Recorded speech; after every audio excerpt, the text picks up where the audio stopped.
Louvado seja o nosso Senhor Jesus Cristo, em nome do Pai e do Filho, do Espírito Santo. Amém. Muito boa noite a todos. Caríssimos irmãos e irmãs em Cristo, eu sou Reginaldo Bernardi, esse é o nosso canal Católica Eclese, a única igreja, né? Nós sabemos que da parte de nosso Senhor Jesus Cristo, ele fundou apenas uma. Sobre ti, Pedro, edificarei a minha igreja, e as portas do inferno não prevalecerão contra ela. Ele disse a minha igreja, é dele, está no singular. Ele não disse sobre ti, Pedro, edificarei as minhas igrejas.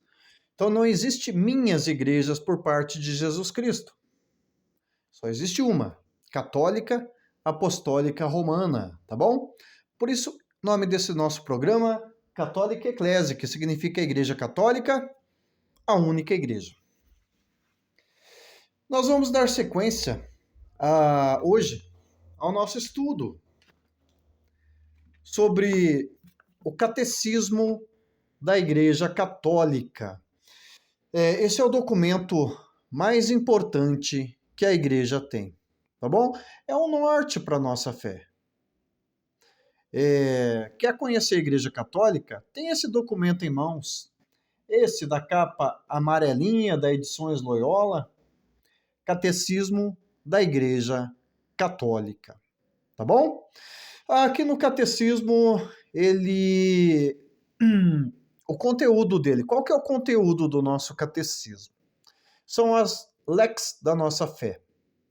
Primeiro, a lex credendi, que vai praticamente até metade do nosso catecismo. O que é a nossa lex credendi? Bom, caríssimo irmão, caríssima irmã, a nossa lex credendi são nada menos do que os 12 artigos do nosso credo. O credo niceno-constantinopolitano. Por que esse nome, credo niceno-constantinopolitano? Bom, foram necessários 2 concílios ecumênicos para definir esse nosso credo. Concílio de Nicéia e o Concílio de Constantinopla. Por isso ficou chamado credo niceno de Nicéia, constantinopolitano de Constantinopla, tá bom? Bom, mas a primeira lex é o nosso lex credendi. Por quê? É tudo aquilo que a gente crê. Catecismo é o nosso credo niceno-constantinopolitano, os 12 artigos do nosso credo. Depois, nós temos a nossa lex celebrandi. Que são as nossas lex celebrandi? Aquilo que a gente celebra, a nossa santa liturgia, não é? Ou seja, os nossos 7 sacramentos, que somente a Igreja Católica Apostólica Romana tem, tá? Aí nós temos a nossa lex vivendi. O que é a nossa lex vivendi? A nossa lex vivendi é a moral católica. Como que o católico, o cristão, deve se portar, o viver do católico. Como é que ele deve viver? Né? A moral é baseada nos 10 mandamentos da lei de Deus, tá bom? O católico tem que ter caráter, o católico tem que ter um exemplo de vida, né? E tudo isso está desdobrado no catecismo dentro dos 10 mandamentos. Essa é a nossa lex vivendi. Tá. Quarta lex, que também está dentro do catecismo da Igreja Católica, é a nossa lex orandi. Que são as nossas lex orandi?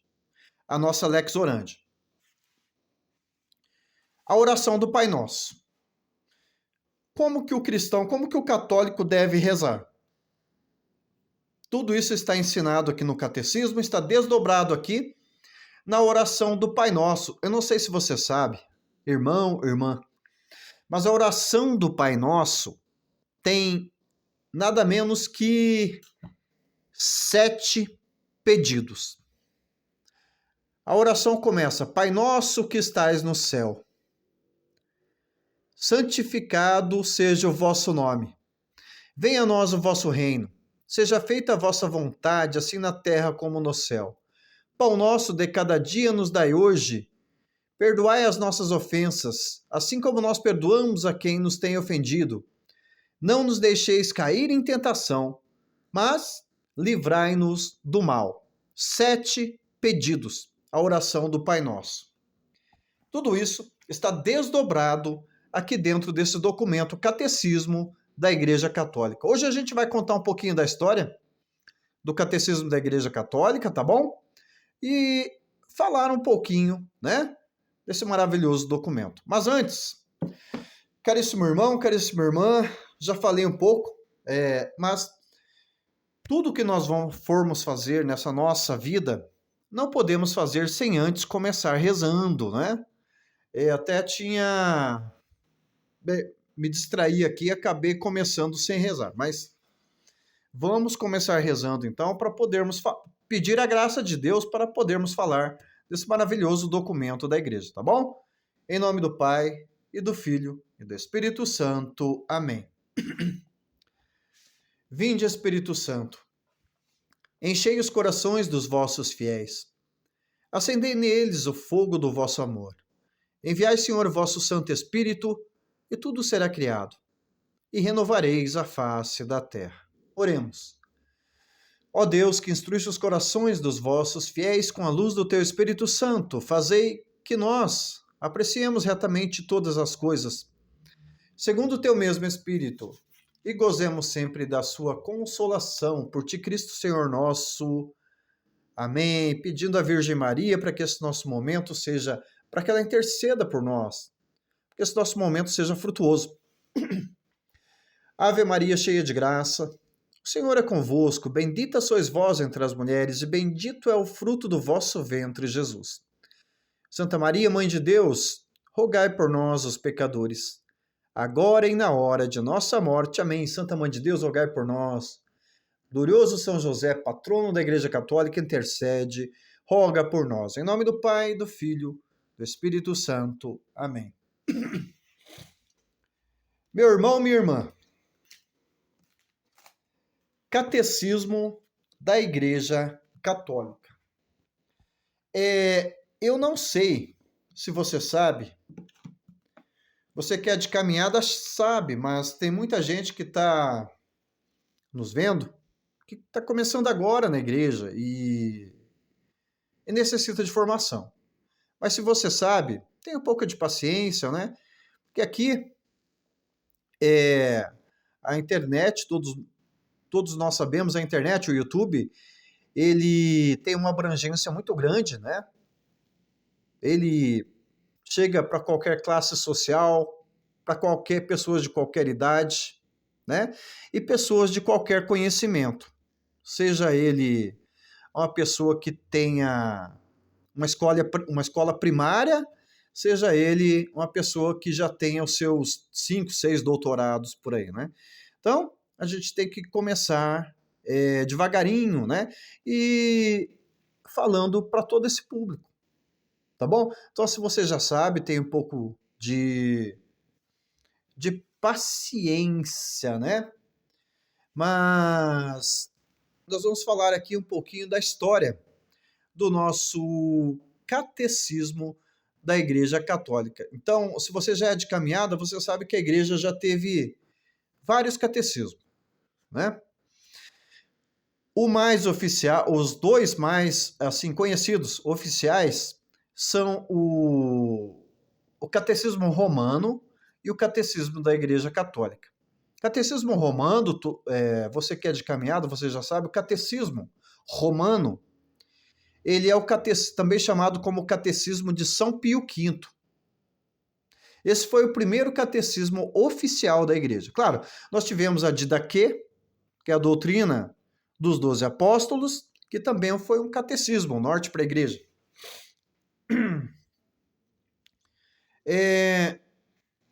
Você sabe por que surgiu o catecismo da Igreja Católica e o catecismo romano? Bom, 1517. Martinho Lutero, padre da Igreja Católica, cismou com a igreja, né? Houve toda aquela revolução protestante, né? 1517, toda aquela revolução protestante com Martinho Lutero. E depois de alguns anos da Revolução Protestante, começou a surgir inquietações, dúvidas no sentido da fé, né? Seguimos mais Lutero, seguimos mais, né? As coisas da Igreja Católica. Começaram a surgir dúvidas de fé na igreja por causa da Reforma Protestante. Até que foi necessário que São Pio V convocasse um concílio. O Concílio Tridentino, Concílio de Trento. E o Concílio de Trento ele foi convocado em 1543. Ou seja, 1517 para 1543 são mais de 20 anos, né? 20 anos depois da Reforma Protestante, todas essas questões de dúvidas foram levantadas na igreja. Foi necessário convocar um concílio, né, para debater isso, a chamada contra-reforma, né? Houve a reforma de Martinho Lutero e a igreja teve que convocar um concílio para expor uma contra-reforma, tá? Combater algumas teses de Lutero, tá bom? Então, o Concílio Tridentino, que foi o Concílio de Trento, ele durou um dos concílios mais longos da história da Igreja Católica. Ele durou 13 anos, de 1543 até 1565. Foram debatidas várias questões a respeito de dúvidas de fé, né? Combatido algumas teses de Martinho Lutero, e terminado o concílio, São Pio V ele resolveu fazer um catecismo para pôr tudo aquilo que eles debateram no concílio e mais um pouco, né, para que fosse um norte para os bispos da igreja, para os padres e para todo fiel católico, expor a verdade da fé católica, um norte para aquele povo, né? Que estava perdido com aquela revolução de Lutero, meio assim desorientado, digamos, não perdido, mas desorientado com a revolução de Lutero. O catecismo romano, então, ele serviu como uma forma de orientação para aquele povo, né? E olha só, gente. Então, antes do catecismo da Igreja Católica, houve esse catecismo romano.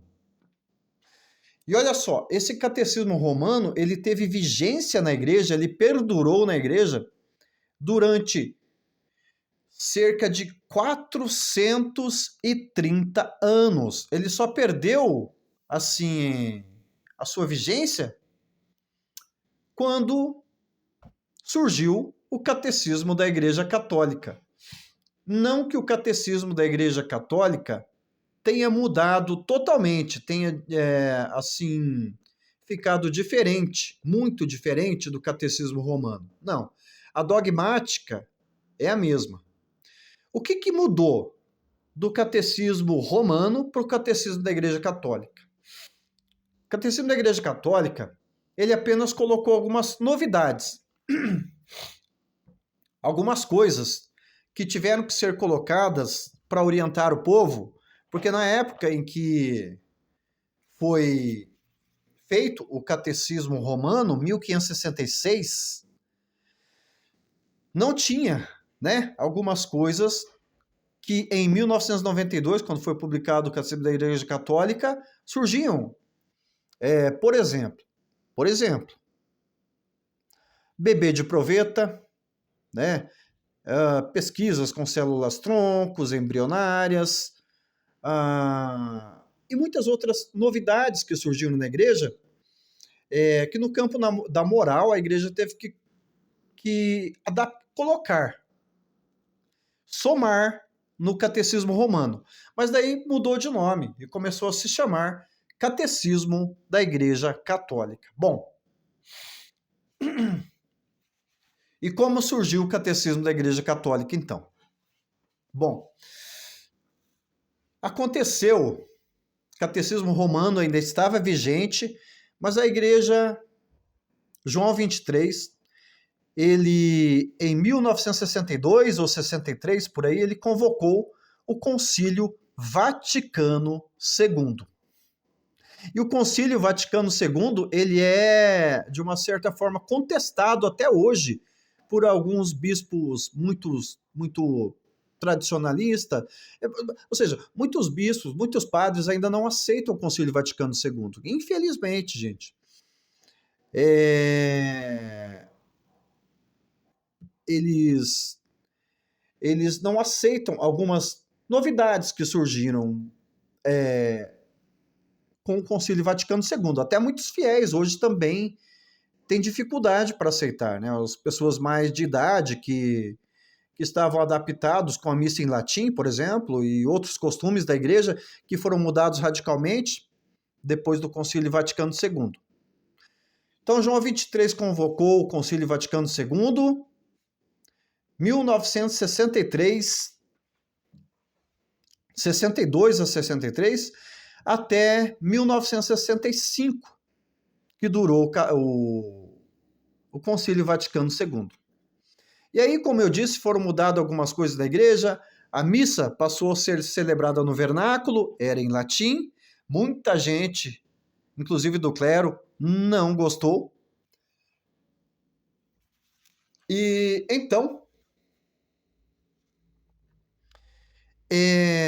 por essas mudanças feitas, começaram a surgir também, como no caso de Lutero, começaram a surgir dificuldades de aceitar aquelas novidades, então começam a surgir contestações no campo da fé, então dúvidas no campo da fé por parte de fiéis e por parte de bispos e padres, né? Então, mais ou menos no caso de Lutero, mais ou menos no caso, igual no caso de Lutero, nesse contexto do caso de Lutero, mais ou menos, né? Por causa do Concílio Vaticano II, o Papa, São João Paulo II, ele teve que fazer esse catecismo. Mas como é que foi então? 20 anos depois, o Concílio Vaticano II, ele terminou em 1965.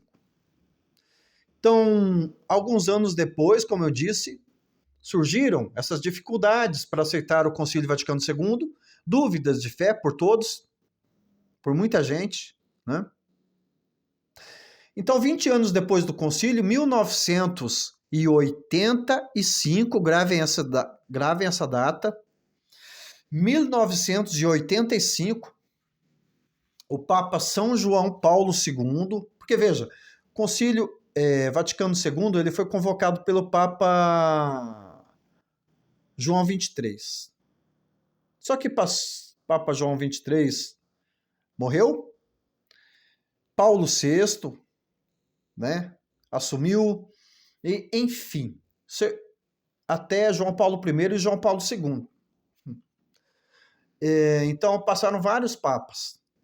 Então, quem elaborou o Catecismo da Igreja Católica foram alguns bispos em comunhão com o Papa São João Paulo II. Mas veja, como é que aconteceu isso?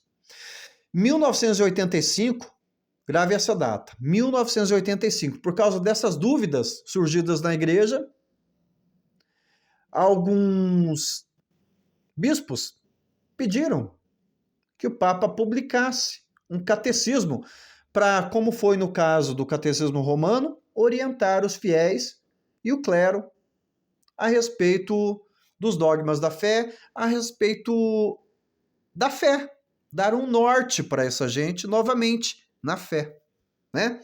Então, o que aconteceu? Em 1985, o Papa convocou um sínodo. O que é um sínodo? É uma reunião com alguns cardeais, né, que o Papa convoca, de algumas, mais ou menos uns 10 cardeais de toda parte do mundo, né, de algumas partes do mundo. Mais ou menos 10 ou 12 cardeais, bispos também, reunidos lá num sínodo para debater as questões surgidas, aquelas dúvidas de fé surgidas, né? Bom, enfim. 7 anos. E nesse sínodo foi decidido fazer alguma coisa, o catecismo, uma orientação. Então, aí durante 7 anos, esses bispos estudaram, esses bispos pesquisaram e chegaram à conclusão que tinha que surgir esse documento. Então, eles já tinham mais ou menos um projeto, já tinham mais ou menos terminado esse catecismo, mas só que ele ainda tinha que ter a aprovação do Papa São João Paulo II. Aí o Papa São João Paulo II pediu que fizesse alguns exemplares do catecismo, que esses bispos em reunião eles fizeram, e aí ele distribuiu alguns exemplares para mais cardeais por aí, bispos, né? E vejam só, 7 anos depois, esses esses bispos, esses cardeais, trabalharam na construção do Catecismo da Igreja Católica. Em 1992, mais precisamente em setembro, se eu não me engano, ou dezembro de setembro de 1992, o Papa São João Paulo II oficialmente proclamou para a Igreja esse catecismo. O catecismo da Igreja Católica, que está vigente na Igreja desde 1992. 92, 2002, 2012, 2022, 30 anos, estamos em 2024. Esse catecismo, então, está vigente na Igreja Católica por 32 anos já. E esse é o documento mais importante que nós temos na Igreja, tá bom? Então, nós vamos começar a falar sobre o catecismo da Igreja Católica, tá? Então, como eu disse, o catecismo da Igreja Católica, ele é as nossas lex, né? Lex Credente, o Credo Niceno-Constantinopolitano, Lex Orandi, oração do Pai Nosso, Lex Vivendi, os 10 mandamentos, e Lex Orandi, e Lex Celebrandi, os nossos 7 sacramentos. Então nós vamos começar com o nosso Lex Credendi, o nosso credo niceno-constantinopolitano. E como é que começa o nosso credo? Vamos rezar o credo junto? Proclamar o credo aqui? Porque na verdade ele não é uma oração. Ele é uma profissão de fé. Professemos o nosso credo junto.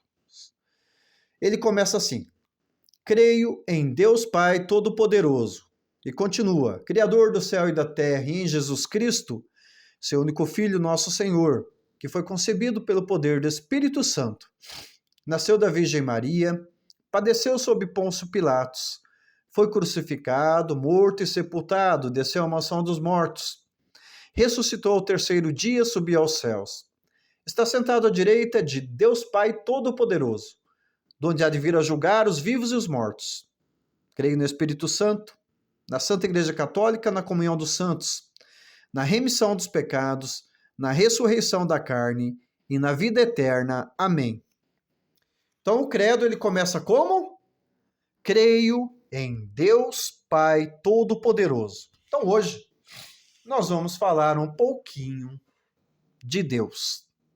Nós vamos começar falando um pouquinho de Deus, na pessoa de Deus Pai, né? Creio em Deus Pai Todo-Poderoso, Criador do céu e da terra. Tá bom? Vamos falar de Deus. Quem é Deus? Quem criou Deus? Está preparado? Nós vamos falar sobre isso. Nós vamos falar amplamente, esmiuçadamente sobre Deus, tá bom? Ah, na sarça ardente, Deus revelou o seu nome a Moisés. Qual que era o contexto da época que Deus revelou o seu nome a Moisés? O tetragrama sagrado. O tetragrama sagrado. Então, o contexto na época era de opressão. O povo estava cativo no Egito. O povo hebreu estava cativo no Egito. Então, Deus tinha que escolher alguém para libertar esse povo da escravidão do Egito. E Deus suscita Moisés. Do meio de tantos, Deus suscita uma pessoa limitada, que era Moisés na época, né? Deus tem uma máxima que diz que Deus ele não escolhe os capacitados, mas ele capacita os escolhidos. Alguns dizem que Moisés era gago, né? Tinha as suas limitações? Tinha. Deus escolhe pessoas que, abrindo parêntese aqui, pessoas improváveis. Deus escolhe pessoas improváveis. E por que isso, gente? Para mostrar que a glória é de Deus. É Deus quem faz, tá bom? Ele gosta que participemos, tá? Mas tudo isso é para mostrar a grandeza de Deus. Bom, enfim, fecha parêntese. Deus suscita Moisés. E na sarça ardente, Deus revela o seu nome a Moisés. Dá o tetragrama sagrado, mas do tetragrama sagrado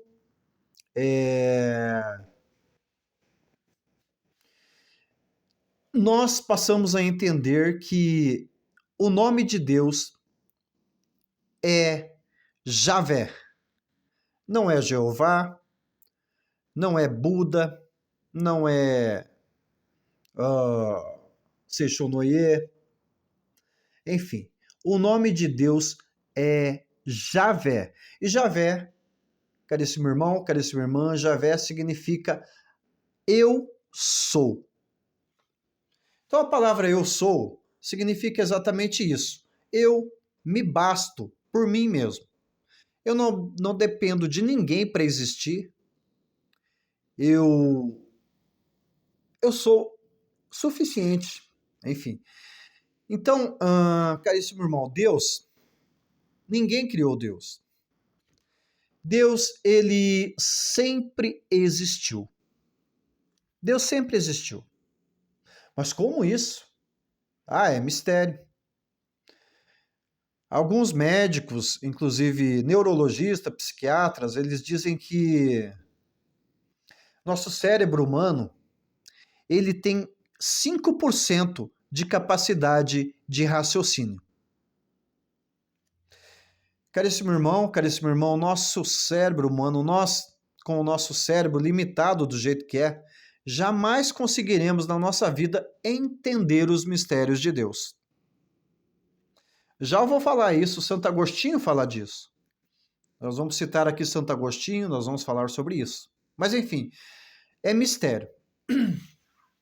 Então Deus, ele nunca teve um começo e nunca terá o seu fim. Isso é Deus Pai, Deus Filho e Deus Espírito Santo. Mas daí você pode dizer, mas Jesus teve um começo, Jesus, né? No ano 0, tal, morreu no ano 33. O verbo sempre existiu. Jesus nunca foi criado. Jesus foi gerado no coração do Pai. Jesus é incriado, então Jesus também sempre existiu, tá bom? Mesma coisa com o Espírito Santo. Aliás, Pai, Filho e Espírito Santo são um Deus apenas, mas ao mesmo tempo são três. Isso nós vamos explicar num outro momento, tá bom? Mas nós vamos falar de Deus então.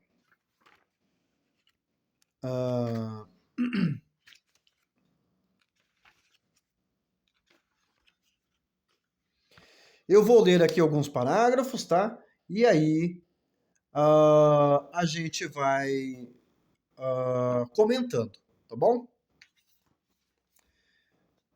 Então nós vamos aqui na página. Bom, enfim.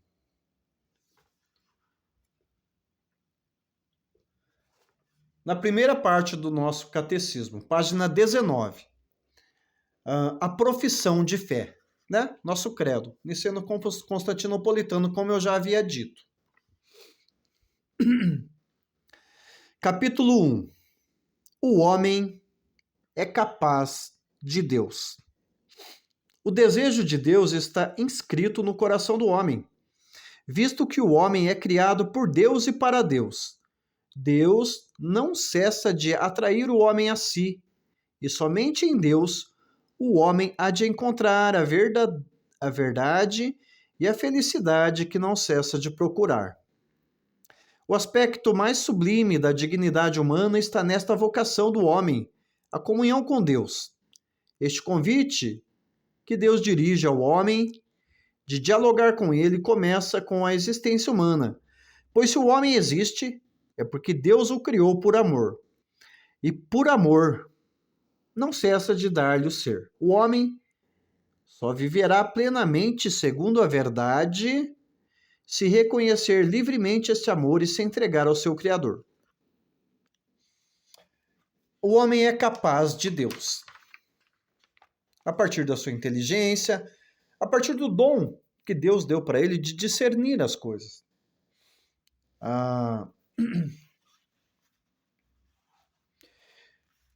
Parágrafo 31, na página 23 do nosso catecismo. Ainda falando sobre Deus.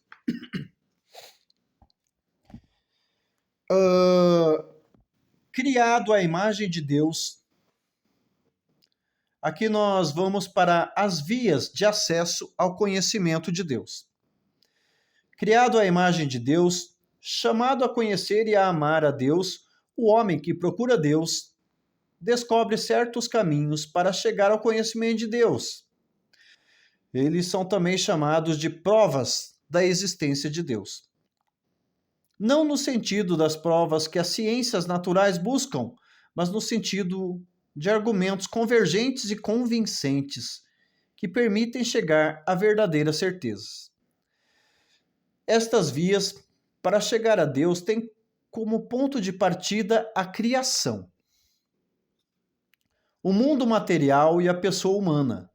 O mundo a partir do movimento e do devir, da contingência, da ordem e da beleza do mundo. Pode-se conhecer a Deus como origem e fim do universo. Eu li o parágrafo 31 e o 32 do Catecismo na página 23, tá bom? Agora nós vamos conversar então um pouquinho sobre Deus. Continuar essa nossa conversa sobre Deus. Então, a partir do universo, a partir do macro e do microcosmos, nós podemos chegar ao entendimento de que Deus, ele existe. Então, hoje, nós vamos falar um pouquinho sobre o macro e o microcosmos. E nos nossos programas subsequentes, nós vamos continuar falando de Deus, né? Das outras vias de São Tomás de Aquino, tá bom? São Tomás de Aquino tem 5 vias que nos levam ao conhecimento de Deus, tá bom? Mas o macro e o microcosmos, se nós formos olhar, vamos começar falando do macrocosmos. Se nós formos olhar para a harmonia, o macrocosmos é o universo. Nós estamos dentro de um planeta chamado Terra.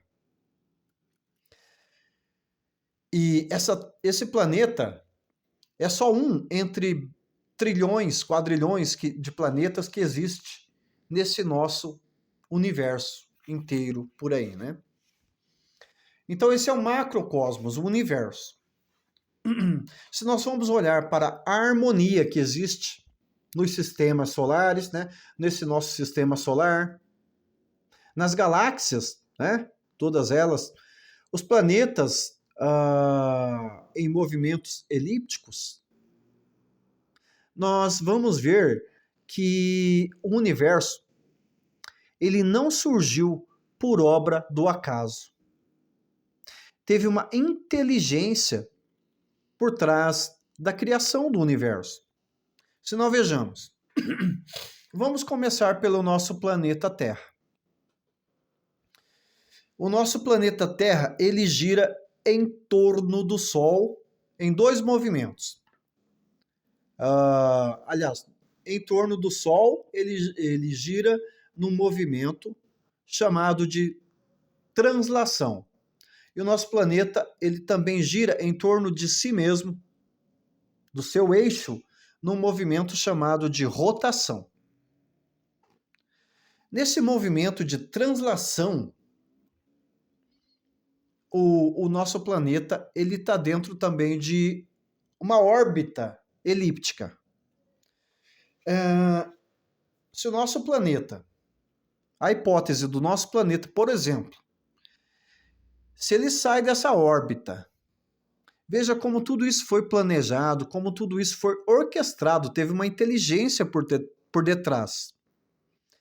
Se ele sai dessa órbita e vai para perto do Sol, centímetros, ou alguns metros que seja, morreríamos todos queimados. Não teria condições de vida no planeta. E ao contrário, se a Terra ela sai da órbita para longe do Sol, alguns centímetros ou metros, também não teria condições de vida na Terra, morreríamos todos congelados. Nem bactérias resistiriam. Então veja, existe uma inteligência que criou e que faz com que tudo isso funcione numa harmonia. Alguém disse certa vez, falando do universo,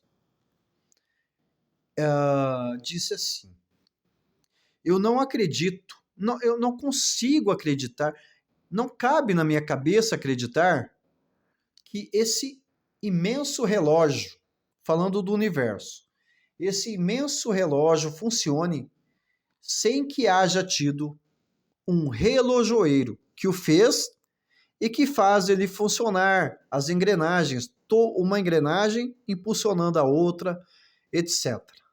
Né? Então teve uma inteligência por trás. A partir disso, nós podemos entender que Deus existe.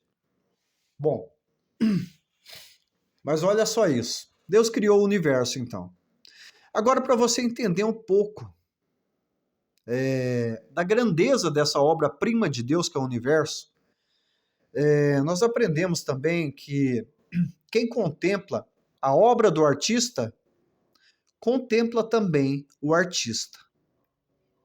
Então veja, eu queria falar um pouquinho do universo como obra-prima de Deus, no seguinte sentido, a imensidão do universo. Nós estamos dentro de uma galáxia chamada Via Láctea, tá? Essa é uma galáxia, e é uma galáxia imensa. E nós vamos viajar um pouco dentro dessa nossa galáxia. Mas veja, e fora também, mas veja. Como é que nós viajamos no universo? Diferente de como viajamos aqui na Terra. Aqui na Terra nós viajamos numa medida de distância chamada quilômetros. Lá nos Estados Unidos é milhas, né? Mas aqui no Brasil é quilômetros. Então, por exemplo, você diz, eu vou daqui para Curitiba. Aqui para Curitiba, 300, 400 quilômetros, né? No universo, nós usamos uma medida de distância chamada ano-luz. O que é isso? Ano-luz. É você ir de um ponto para outro no universo, você tem que medir isso nessa medida chamada ano-luz, que significa o seguinte: velocidade da luz. Caríssimos, a luz, ela viaja incrivelmente numa velocidade de, pasmem, numa velocidade de 300 mil quilômetros por segundo. Você diz as duas palavrinhas, 1.000, você já levou 1 segundo. Então, a partir do momento que você disse essas duas palavrinhas, 1.000, você já viajou 300 mil quilômetros. Tá?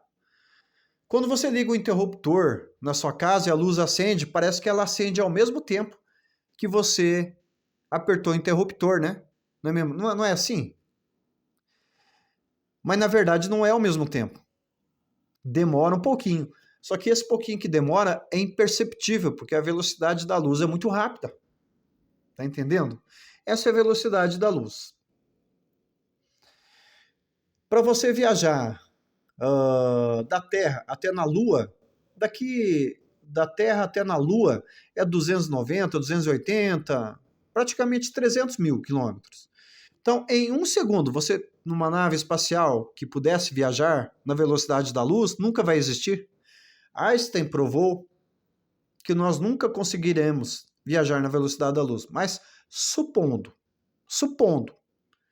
que houvesse uma espaçonave capaz de viajar a 300 mil quilômetros por segundo, em 1 segundo sairíamos aqui da Terra, já estaríamos na Lua. E veja, para chegarmos até o final da nossa galáxia, é necessário, vejam isso, pasmem, para sairmos da nossa galáxia, a Via Láctea, é necessário viajarmos milhões de anos a 300 mil quilômetros por segundo. Para chegarmos ao final da nossa galáxia, sairmos dela. E pasmem, existem trilhões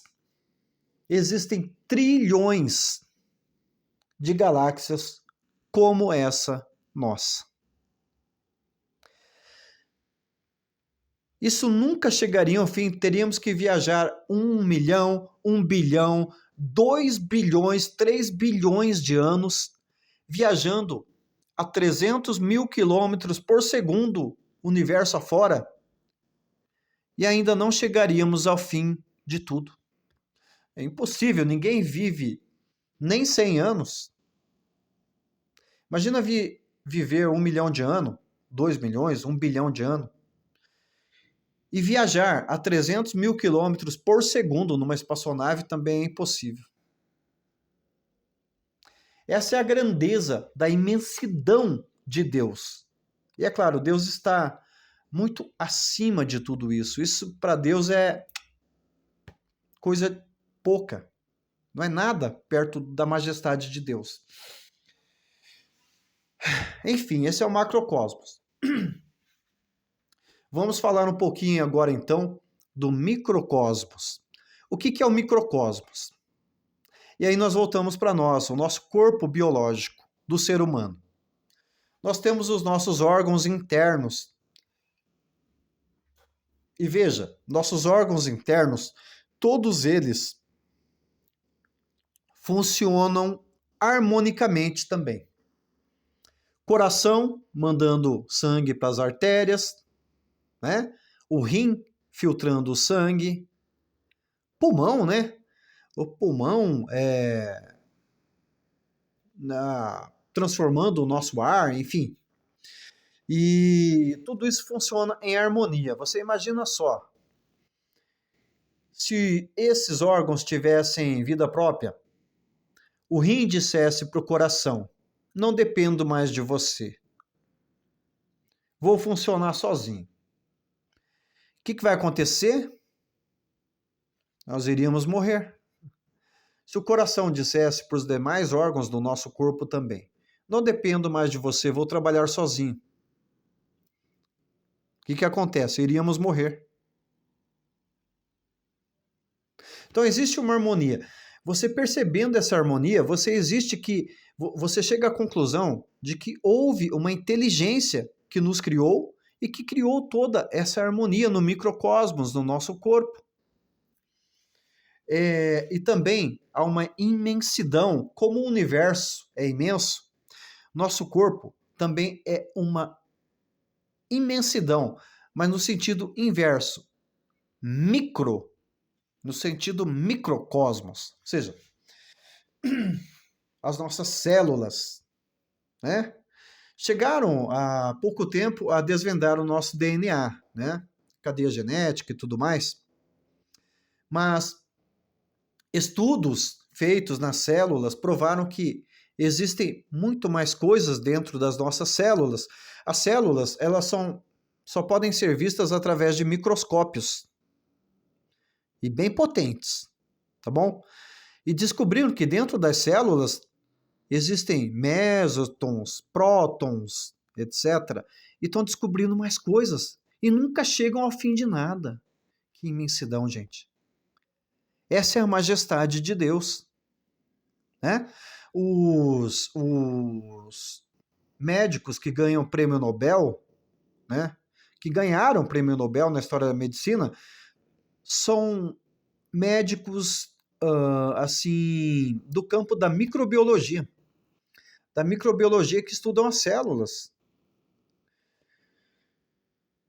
Por tudo isso que eu falei, nunca chega ao conhecimento. O médico, o doutor que chegou a desvendar enfim, tudo aquilo mais longe que chegou dentro da célula, desvendar tudo aquilo dentro da célula, mais longe que chegou, ganhou o prêmio Nobel. E mesmo assim não desvendou tudo. Então, é aquilo que eu disse. Quem contempla a obra, contempla o autor da obra. Deus é infinito. Tá? Então, o que nós vimos hoje? Deus nunca teve um começo, Deus nunca vai ter um fim. Tá bom? Deus é infinito, criou o universo. E o universo é infinito. E Deus está acima do universo. Deus criou o ser humano, Deus criou os nossos órgãos, tudo isso em harmonia, né? E isso mostra um pouco da majestade de Deus, porque nunca chegam a um fim, né? A descobrir tudo dentro da microbiologia, né? Então nós começamos a falar um pouquinho hoje de Deus, tem muita coisa para nós caminharmos e o nosso horário já se vai avançado. A partir de amanhã nós voltaremos, né? Com mais estudo, mais uma conversa, né? Sobre Deus Pai, tá bom? Que os anjos do Senhor velem sobre vossos lares materiais, trazendo a proteção. Que nunca vos falte nada, tá bom? Que o Senhor vos livre de todo e qualquer tipo de mal, que nunca vos falte nada, tá bom? Meu irmão, minha irmã, continuaremos sempre unidos e reunidos em nome do Pai e do Filho e do Espírito Santo. Amém. Deus abençoe a todos e cada um. Até amanhã com mais catecismo da Igreja Católica e orações e muito mais conteúdos doutrinários. Deus abençoe grandemente. Continuaremos sempre unidos e reunidos em nome do Pai, do Filho, do Espírito Santo. Amém. Deus abençoe.